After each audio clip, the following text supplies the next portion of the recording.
खरं तर 7व्या मजल्यावर नव्या सरकारच्या मंत्रिमंडळाची ही पहिली बैठक सुरू आहे। अनेक निर्णय खरं तर या बैठकीमध्ये घेतले जाऊ शकतात आणि याच बैठकीसंदर्भातली महत्त्वाची अपडेट मुख्यमंत्री देवेंद्र फडणवीस यांच्याकडून पहिला निर्णय वैद्यकीय मदतीबाबत घेण्यात आल्याचं पाहायला मिळत आहे। महत्त्वाची अपडेट सध्या ही पाहतोय।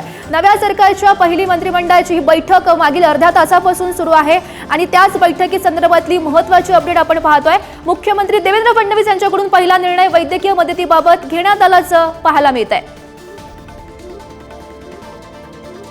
आपण पाहिलं नव्या सरकारची पहिली कॅबिनेट बैठक ही मागील अर्ध्या तासापासून सुरू आहे। त्याच बैठकीसंदर्भातल्या अपडेट्स आपण सध्या पाहतोय। पहिला निर्णय हा घेण्यात आलेला आहे वैद्यकीय मदतीबाबत। पहिला निर्णय हा या बैठकीच्या माध्यमातून मुख्यमंत्री देवेंद्र फडणवीस यांनी घेतल्याचं पाहायला मिळत आहे। मंत्रालयातील 7व्या मजल्यावर तीनही नेत्यांची ही महत्त्वाची पहिली कॅबिनेट बैठक सध्या सुरू आहे। मागील अर्ध्या तासापासून ही बैठक सुरू असल्याचं पाहायला मिळत आहे। त्याच बैठकीतली ही महत्त्वाची अपडेट